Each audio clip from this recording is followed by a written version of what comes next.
I've always been interested in theme parks from a very young age, but there is one aspect of some parks that I completely overlooked over the years: animal exhibits. My cynical eyes interpreted them as a form of entertainment similar to theme parks, but where the attractions are locked up living and breathing beings.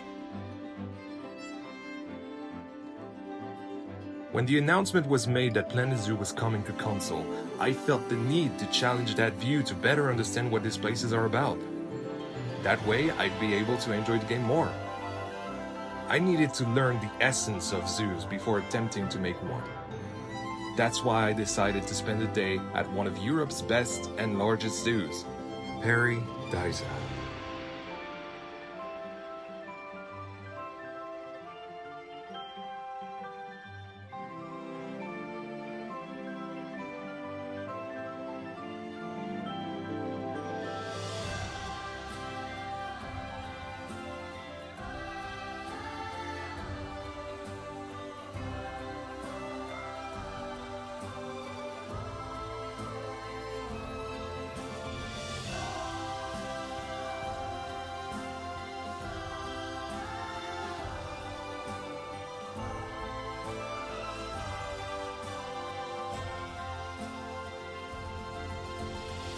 When I fed this giraffe, I finally understood. Zoos are not simply about locking up beings for the public's curiosity. They're about preserving species, learning about them, and protecting what we love, inspiring people and kids in the process. These will therefore be my three main tenets when playing Planet Zoo: learn, protect, and inspire.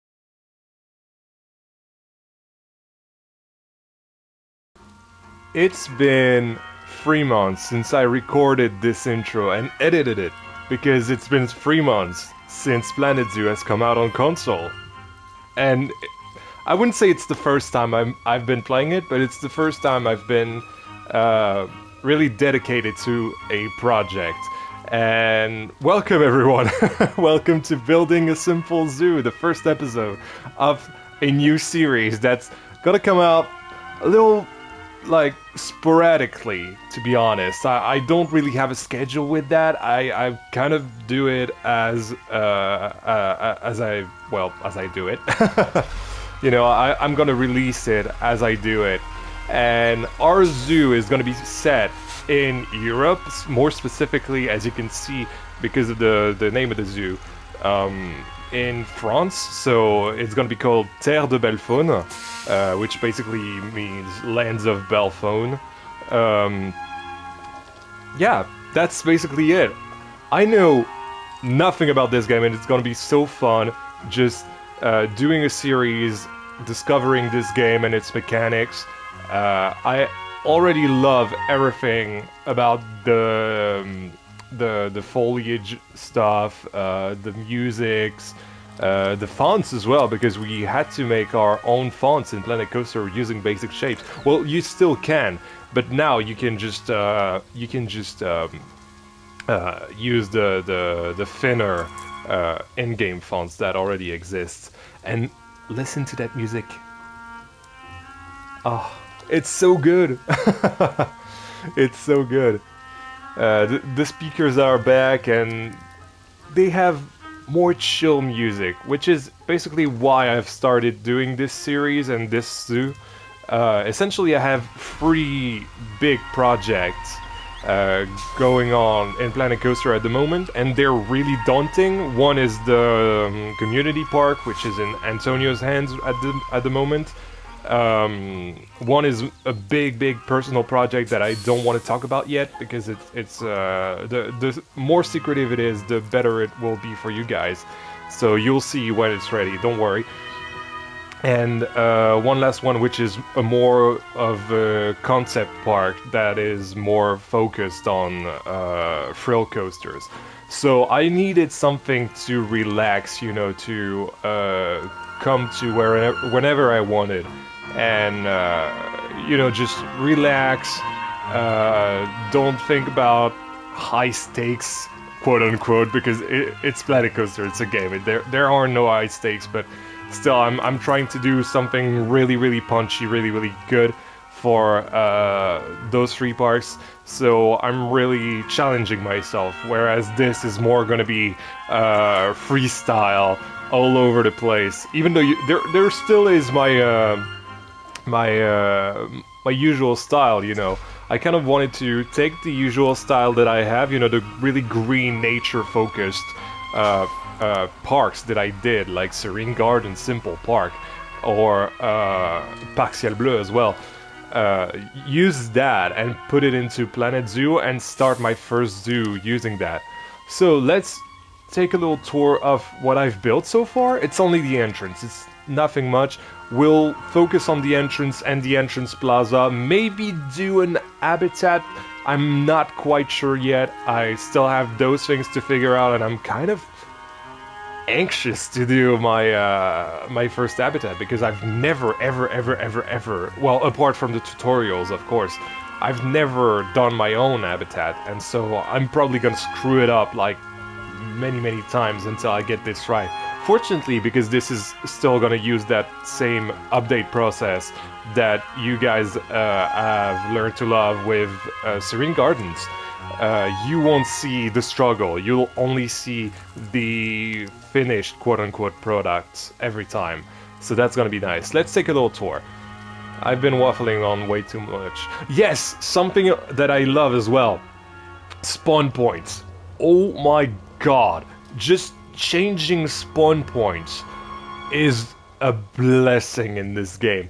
Now, granted, when you put down a spawn point like this bus right here, it changes the terrain a little bit. So at first I had concrete, you know, concrete floors, doing like a modern road, and the problem that I had is it messed up with the terrain, as you can see.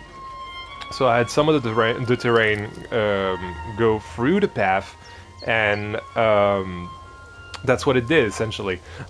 So I had to come up with a. Do you mind? What the hell was that? I didn't even know that those noises were in the game. Anyway, what was I saying? Yes, so I reverted back to using a more dirt path because it's gonna be more of a nature-centric zoo anyway, like I always do, and now I can really focus on that because, as you can see, we have some overgrown patches of path here and there. Some of them are actual terrain. You can see the actual terrain paint because of the big wiggly. You know, the wiggly things in the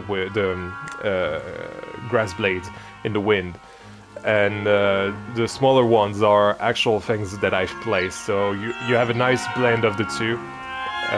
Mostly, though, these ones, if it's at the center of the park, because they're smaller ones and they're less, they're more frequented pathways. And the more overgrown aspects are more on the outside paths that wouldn't be as frequented as the other ones. What else? Little Easter eggs. So bus A115, just because that's the plate for that bus. Do you mind? I'm doing an update. Do you mind? Anyway, and there's the other bus stop, the bus B168.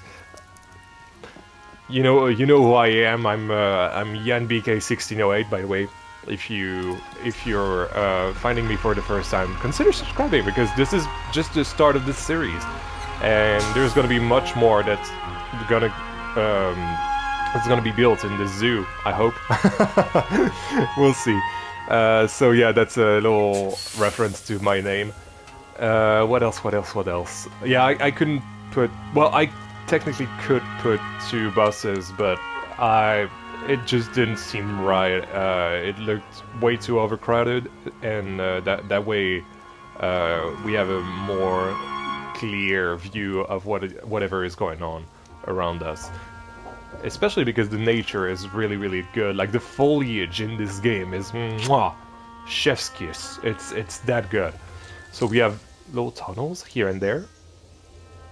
that I've made using, I think they're European arches, whatever they're called, and basic shapes, and of course the terrain, and then you put foliage all around it to make it look more natural. I hope it does the part. You guys will have to let me know. Then we have the welcome signs in both languages, so bienvenue and welcome. Little fountain. I wanted to make it a little bit overgrown, and I like the overgrown aspect in this game. It looks really nice. Little cypress trees, some advertisements for potential animals. I know I want to have an otter habitat, so that's gonna be here for sure. I'm not sure about the platypus. We'll have to see really. And same with the I think this is a red deer. I'm not quite sure at the moment.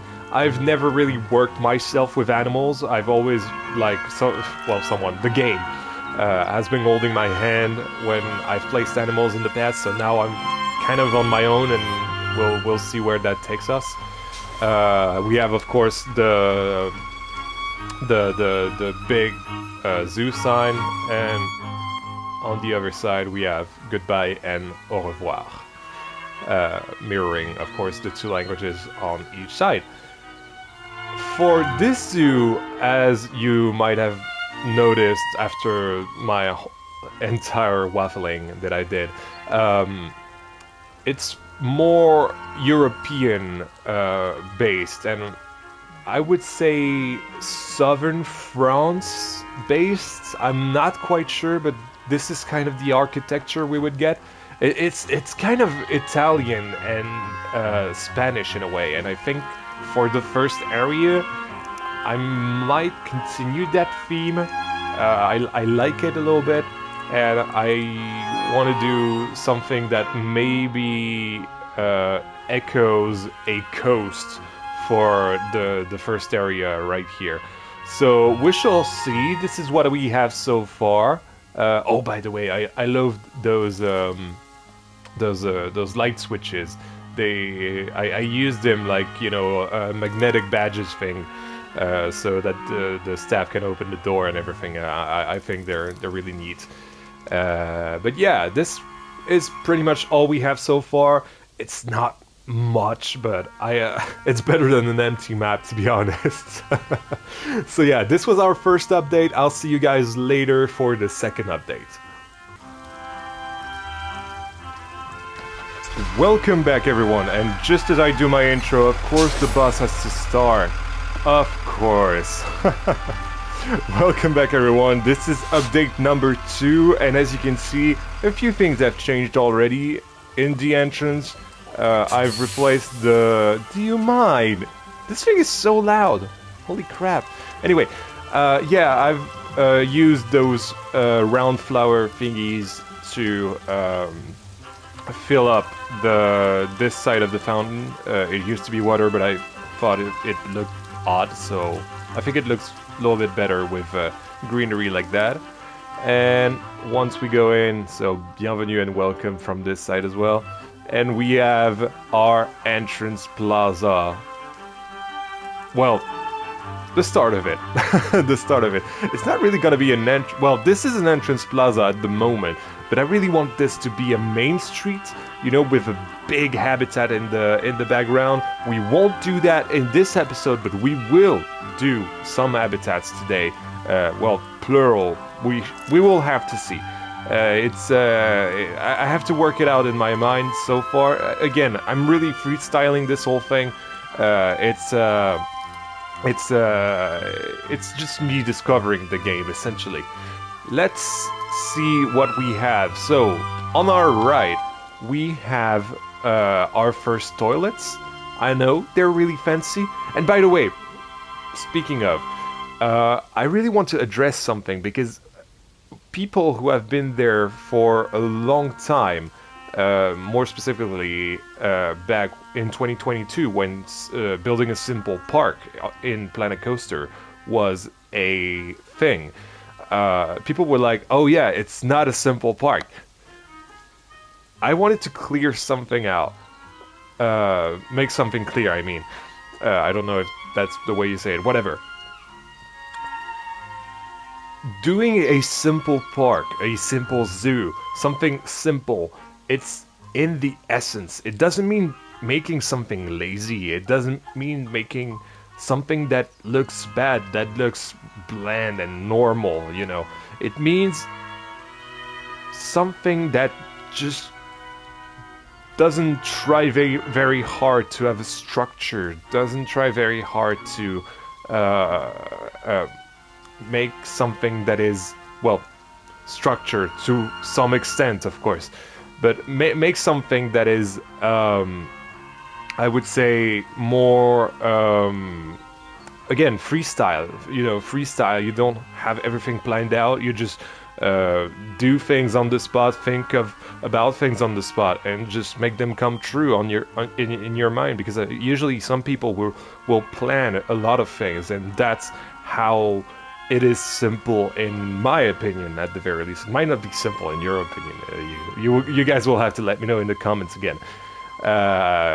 But yeah, so we have our toilets, looking very fancy, very fancy. Again, we're going for this really south of France style, so you have a lot of Spanish and Italian architectural influences, which is really, really nice. I love especially the cypress trees dotted around the space, that really embodies the the south of France Mediterranean aspects of this whole build. I really, really like that. And I've decked out, well, the entrance of the toilet with those doors, replaced the floor, put I think this is an awning, but yeah, I use this as sort of, I don't know, a pattern for something that was above the door, little lantern over there. What else? This is a staff area. Yes. Oh my god, I love those little signs. They're so cute, and as far as I understand it, they keep the guests away from the staff paths, even though, you know, staff paths are staff paths. So I'm guessing I haven't let any guests or staff in the park yet, apart from the things that I've placed that had staff in it and that I just fired because that's what I do. I'm a really bad boss. But yeah, so this is great. I love this. Put a camera here so that we can check if people want to go in or not. Then we have those the guest services, of course. Something that is really great that in Planet Coaster was really bad was the information booths.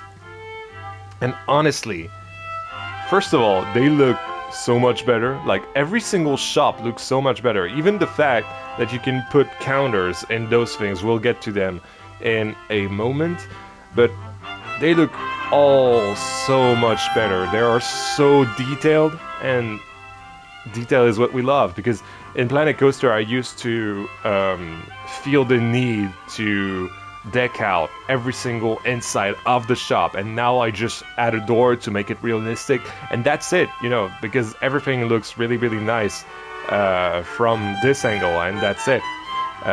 Another godsend, the decals. Oh my god, the decals are so good to add a lot of realism, and I don't know, it's just the way those buildings would look like in real life, you know. And you have the paint peeling off, revealing this sort of base cobblestone look. Really, really nice. I really like that. So this is it for this. Oh yeah, no, my bad.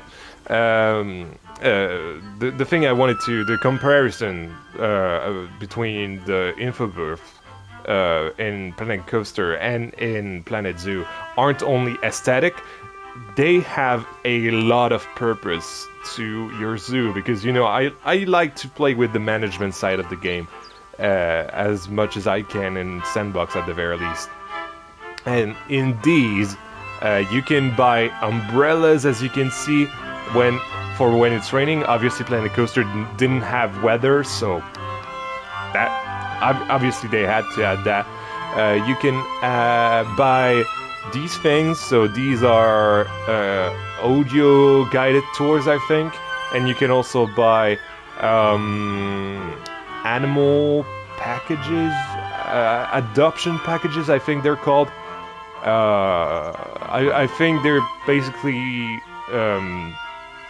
I don't have the word in English.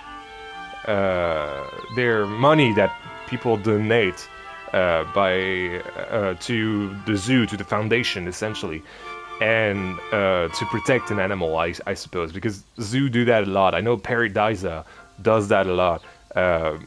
To finance everything. Of course, everything is going towards the zoo, but then you have foundations that are helping conservation of certain animals around the world, and I love this idea around zoos. I think it's a really nice idea to put that in our zoo. So yeah, really, really nice. So that's it about. I've said way too many things about the guest services. I'm so sorry. Let's move on. And in the center we have this wolf statue. Why a wolf statue? I don't know, man.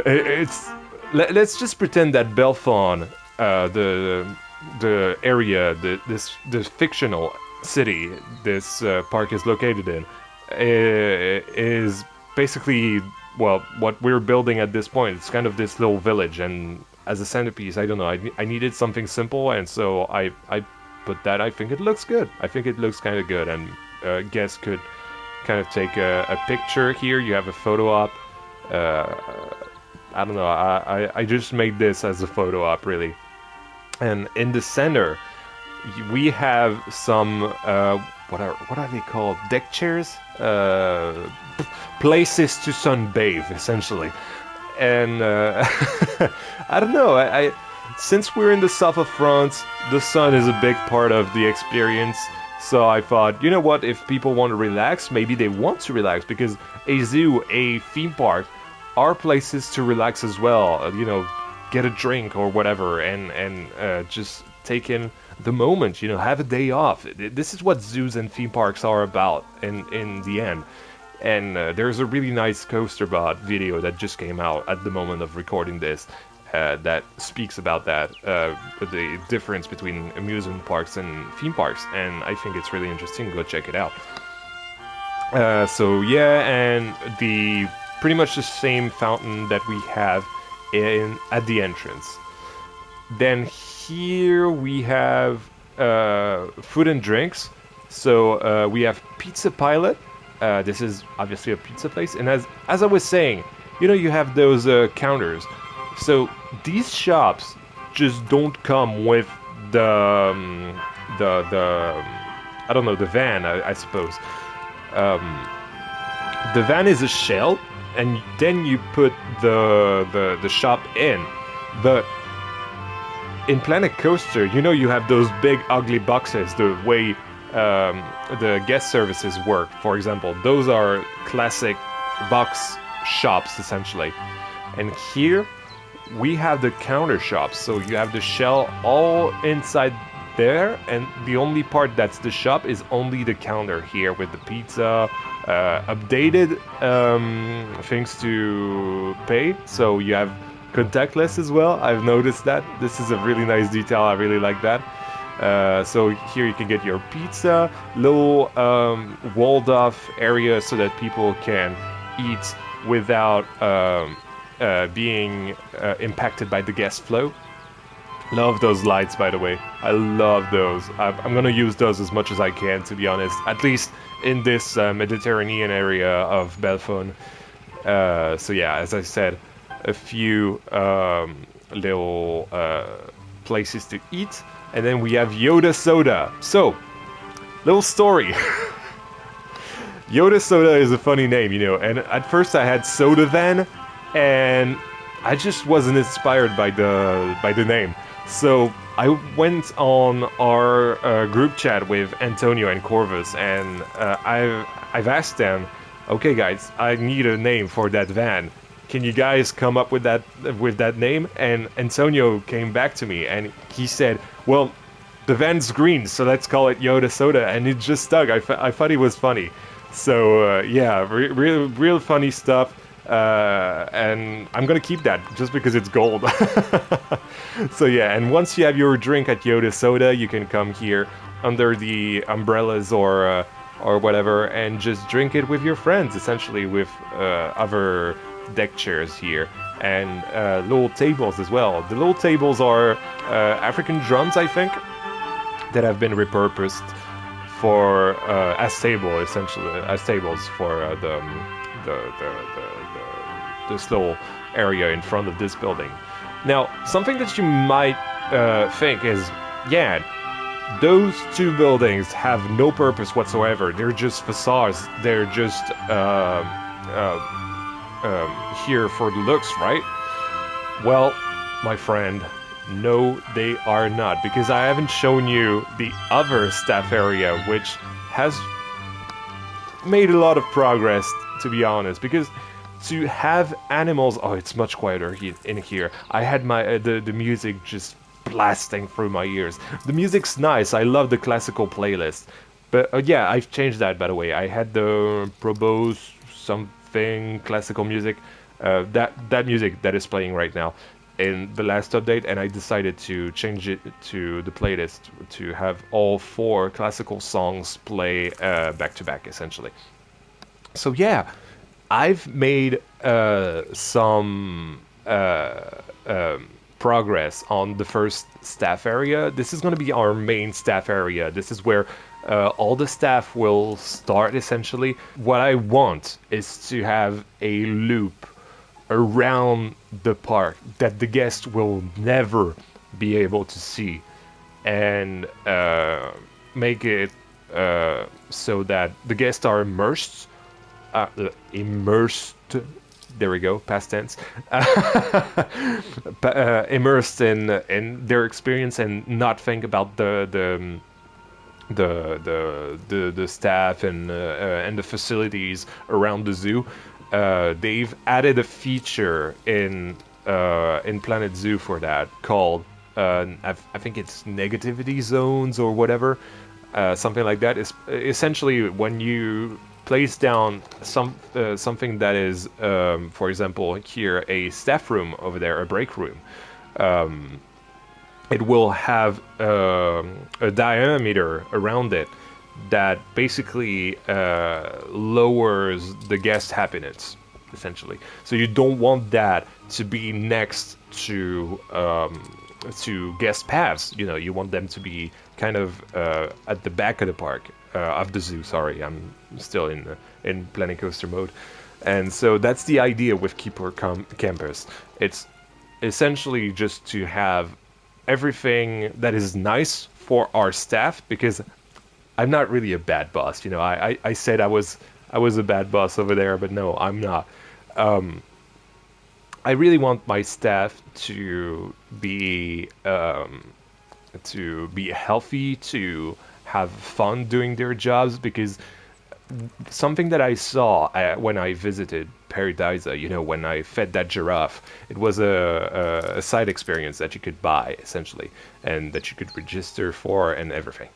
And when you do that, you meet with an actual keeper, someone that will work with the animals and be really really interested about all the animals and have a lot of fun facts and everything. And you can feel that they're passionate. Passionate? No, passionate. Just passionate, man. They're passionate about what they do, and I wanted to basically give the people that are gonna work in my zoo the same amount of love that I would give to a guest. And so that's the whole idea behind Keeper Campus. I'm, fingers crossed, gonna study theme park management in a few years at uni, and I really want to try and think about not only the guests but also people that are working in parks and in in zoos. So that's why I did Keeper Camper Campus, whatever, whatever. Anyway, so something that I love about Planet Zoo for people that might not be familiar with the game, such as myself, by the way, I discovered that staff rooms are actual staff rooms now. They aren't just the box. They have many things to do. They could watch a movie, play games here with the game console. I don't know what that is. It looks like a NES, maybe. I don't know. Um, they can do something on their computer or whatever. Uh, uh, uh, what's that called actually in English? Is it paper basketball? I don't know. Whatever. You guys will have to let me know and cook their meals as well. Like really important stuff. And it's not only the staff rooms. It's pretty much most of the staff things in the game.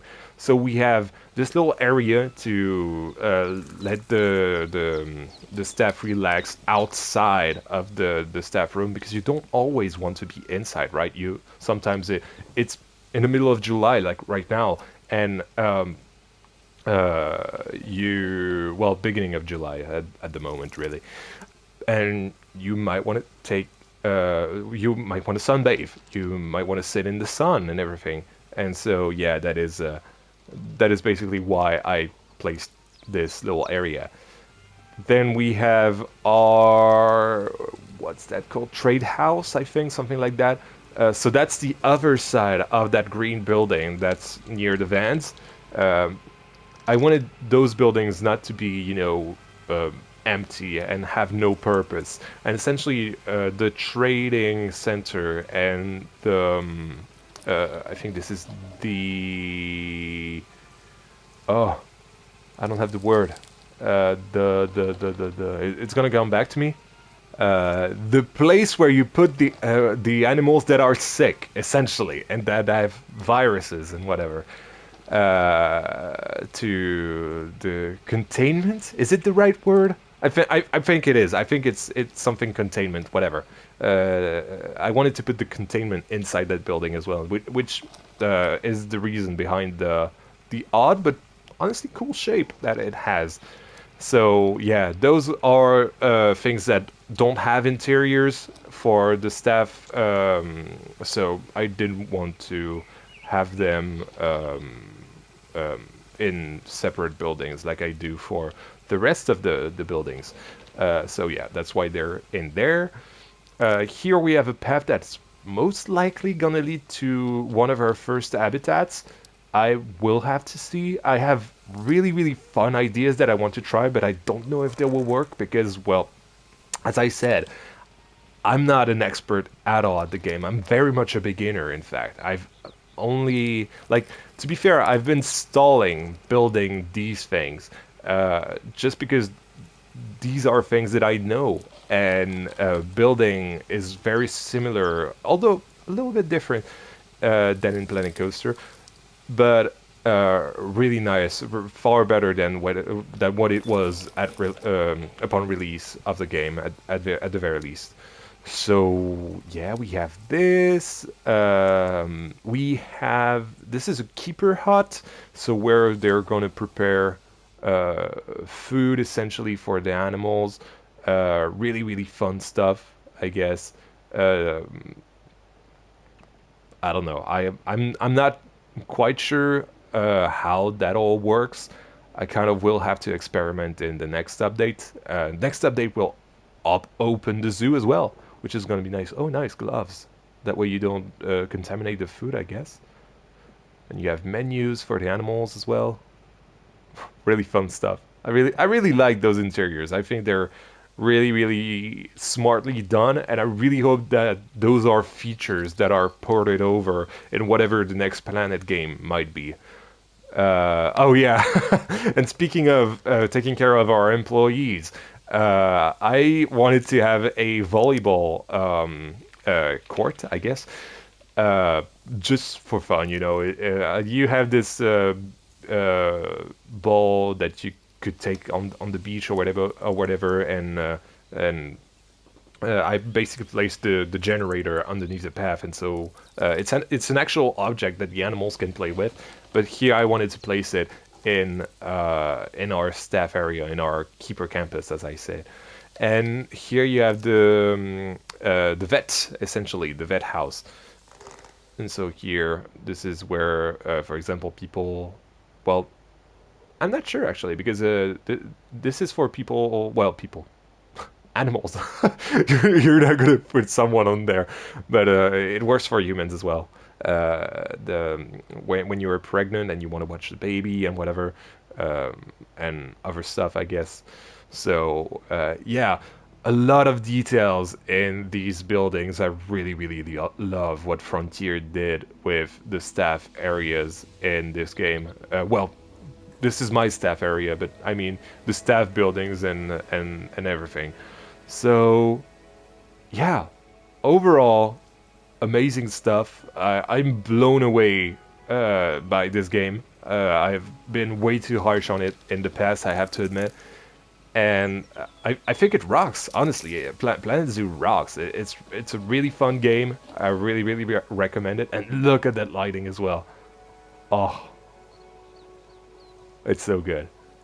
But yeah, so the plan is for the next update at the very least is to continue the main street and do our first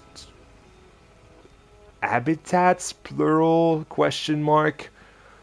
I'm not quite sure at the moment, but I think I want one here and one over there, and then continue the main street, do a branching path. Oh, the music's back. And then do branching paths into the other areas of the zoo, and finally do, in next episode at the very least, a big habitat at the end of the main street that would kind of be our Disney castle, you know, our weenie essentially. So yeah, that's pretty much it for update number 2. Let's go to update number 3. Welcome back, everyone, to the third and final update for this first episode of Building a Simple Zoo. And I know that I said that I was going to do a couple habitats for this final update of the first episode, but I genuinely underestimated how long it took to make an habitat right for the animals, and the complexity of them.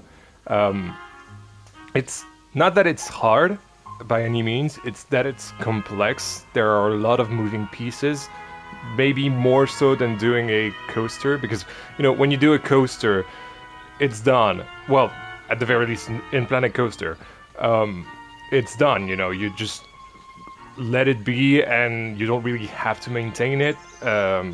You can do some maintenance. What the hell was that? You can do some maintenance here and there, but that's pretty much it. Whereas this really requires constant attention, and so I had to disable some of the game mechanics just so I could have more fun, because some of the game mechanics, while they're realistic and I really appreciate Frontier for putting them in, they're not really what I'm looking for as I'm building a simple zoo. I really just want to have fun, I want to relax, I don't want anything stressful. And so I've disabled animal deaths, I've disabled reproduction as well. So we death through aging as well, aging as a matter of fact, pretty much everything in the first category I've turned off, just because it was really, I don't know, it's not annoying, like I like the gameplay of it, it's just that I'm not looking for that as my for my first sandbox zoo essentially. And I've also turned off a few things about the ground. You know, you have to put a certain type of ground for the animals to be happy. And same with the foliage. So I've turned those off. And the very first animal that I wanted to put in the zoo was, as you can see with the statues, the Asian small-clawed otter. Uh, so I know these are supposed to represent the giant otters in the game. The way you can recognize them is the feet. The feet are not the same on the big ones compared to the small ones. That's the point. Small clawed otters, they're more agile because of those little feet of theirs. But there were the only statues of otters that I could find in what I had so far. I think those are the reward statues, so I don't really know why I have them. I've never played those scenarios before. I've only played 2 of the tutorial ones, I think, out of the 3, so yeah, I don't know why I have them, but you know what? It serves our purpose. It serves us to mark the entrance of our otter house. So yes, let's go in the otter house. So welcome to the otter house, and more specifically to the otter backyard. So as you can see, we have 6 otters. I don't know, they're so cute. I wanted otters just because they're really, really cute animals. You know, they're really those basic aw moments. You know, they're like, aw, they're so cute and whatever. And I don't know if you can catch one running or swimming or sleeping even. Look at them. You're not sleeping. Oh. Did you see that? She just, or he, I don't know, rolled on his back. That was so cute. But they're so cute. I love them so much.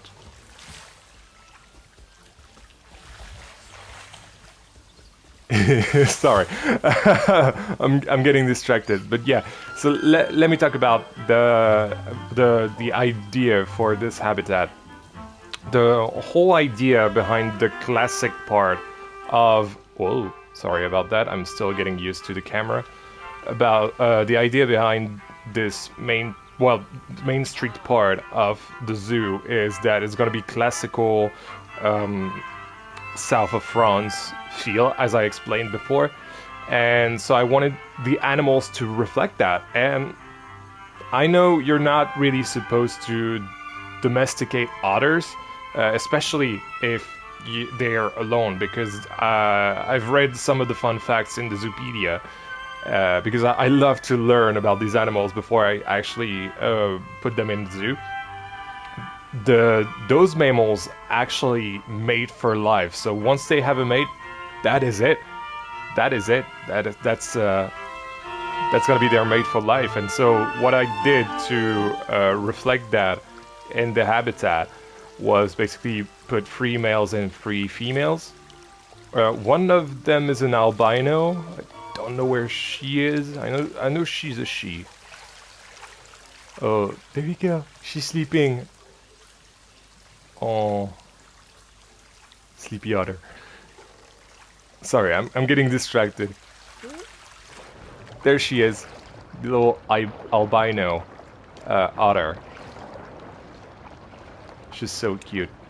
So, ooh, she went for the camera here. Look at the swimming animations as well. They're really, really nice. Like, genuinely really nice. The only thing that's not nice is the transition between the water and the stairs over there to exit the pool. I'm gonna show you a little bit. So they kind of stop. Oh, you're just gonna go back, aren't you? Yeah, okay. What about you? Do you want to get out? Maybe yes, maybe not. Ah, there you go. Oh, that was actually quite smooth. Oh, but this is not gonna be smooth. Look at it. Bonk.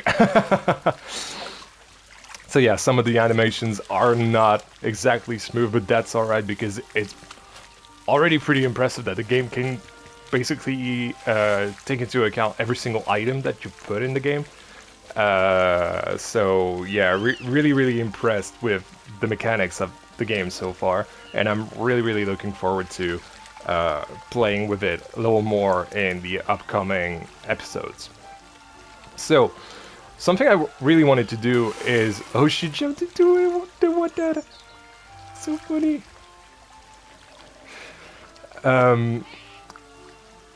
What was I saying? Yes, something that I wanted to do is give you guys the ability to name our otters. So the albino one, I'm gonna keep for myself, but you guys have 5 otters to name in the comments. So get in the comments, name those otters, and we'll see in the next episode. Oh, it's feeding time. Yes, because I have a fish feeder, so I don't know. Where is it? It's over there. I don't know if we're gonna be able to see those, actually. I'm not quite sure. So yes, I'm keeping the name of the albino otter for myself. She's gonna be named Calopsia because it's a name that I really like. And the rest of the otters, the 5 other otters, you guys will be able to name them in the comments. So yeah, the idea behind this habitat was to just do a backyard and have them in, I don't know, it was funny to me to imagine them in a sort of human situation, you know what I mean? I really like imagining animals just taking over human places, essentially. And I think I'm gonna try to continue that theme in the zoo. I'm not quite sure how I'm gonna do it. Well, keep it consistent without making it too repetitive. I have a few ideas for this Mediterranean area, but beyond that, I'm not quite sure. I know I have a few ideas laying at the back of my mind, so we shall see. We shall see. I have plans. Is all I'm saying. So yeah, and little water jets as well. I don't know. I seem to remember some of the exhibits at Paradisa, especially for animals that loved water, had water jets or whatever, so that they could just have fun with the water, essentially. And I remember animals love that, but I don't think that animals well, at the very least, the otters take that into account. So it is what it is. But you know, I'm not mad. And about this is really loud in there. I like it better on the side of the glass. Yeah, I put a double-sided glass. I don't know if otters are really subject to stress, but I think it's better if they can't see the humans at all, besides obviously the keepers and the vets that come every once in a while. But that way they can just be themselves and not really worry about being seen and whatever. So there's that. And inside there, so I'm not gonna go in there because it's really, really loud. At least for me. For you guys, it might be fine. I've put, so as you can see, the education boards over there because of, well, when you read about animals in the Zoopedia, again, I'm trying to learn about the animals as much as I can and try to give that knowledge to you guys as well through my habitats in a way. And 2 main things that are making the otters more and more endangered, well, the small-clawed otters, Asian small-clawed otters, endangered in the real-life world actually, is poaching and loss of habitat, essentially, natural habitat that is. So I've put some information about poaching here, even though this looks like an elephant. This is the image that they use for... Oh, feeding time again. Are we gonna be able to see the fish feeder? I'm not sure. Might be bugged. I don't know. I'm still getting familiar with the game, I'm not gonna lie. We shall see. Whatever. And this is, you know, loss of habitat because of extreme overexploitation, essentially. So yeah, and then you have the classic donation boxes, bins, sorry. We have 2 animal talks, but it's only going to be the one that's going to be usable. I've put screens as well on those because I thought they looked cool. What else? What else? What else? Yeah, this I don't know what you call them. Essentially, seating, I guess. Seating for the guests when animal talks are taking place here. We don't have them at this point because I've realized that the guests kind of. Especially because this is the only habitat so far in the zoo. They really just all line up, and you cannot see anything in after the glass. So yeah, I thought it was better if we didn't have guests for that last update. At some point we'll have the guests, but I think we'll have to finish that main street to really start letting the guests in, and then start working on future expansions of the zoo from then on. But yeah, this is kind of it. I'm not gonna lie, I kind of expected to build another habitat on this side. It was gonna be an habitat for the platypus as well at first, but I'm totally changing that because I don't want to put a platypus here anymore. This is more gonna be a bird exhibit, like a large bird exhibit. So I think I want to have flamingos and peafowls and the Japanese cranes as well, because I know they exist in the game, and I think we're gonna leave some space at the back of those habitats. Sorry. For future birds that will come with future packs, I assume. I'm not really quite sure. Maybe there are more birds that we are able to put in, so I'll have to research that a little bit. So that's what we are gonna do in episode 2, so subscribe for that because it's gonna arrive, I don't know, at some point. Again, I'm gonna release those really sporadically. There is no schedule, there's just fun, and I hope this is fun to watch for you guys. And we'll also do something with that empty piece of plaza of the street in front of the otter habitat, just because, you know, it looks really, really boring at this point, and I really want to have something more interesting for people to use, like a bar, for example. I really want to use a bar to fill that space up, especially because now that I know we have dose counters in the game, I want to do something really... You're a really loud one. Yeah, I thought she was looking at me for a second. So yeah, this was pretty much everything with episode 1. Oh no. Of course I've modified the staff area to link it with the other backyard here. So I've made I don't know, it's kind of a little outhouse, I would say, like Shrek's outhouse, but like more contemporary, I suppose. So I just used, I think they're East Asia planks that I've slightly rotated every plank so that they look, you know, kind of wonky, and put some ivy on those and make them look overgrown, essentially. And then on the other side we just have the rest of the path, essentially, that just goes all the way to this habitat. But yes, this was pretty much everything I had to show you in episode 1 of Building a Simple Zoo. I hope you guys liked it. If you did, do tell me in the comments and give me a like. This will really help with I don't know, making the channel bigger and showing this video to many more people, which, I don't know, it might be good because there are probably people like you guys, and the more the merrier, right? And consider subscribing to see the next episodes, of course, because this is only the start, the beginning of this series, and I really intend to make it a complete thing until, well, I can't anymore because of the console limitations or something, I don't know. But anyway, thank you guys so much for watching. This has been Yan, and I'll see you in the next one.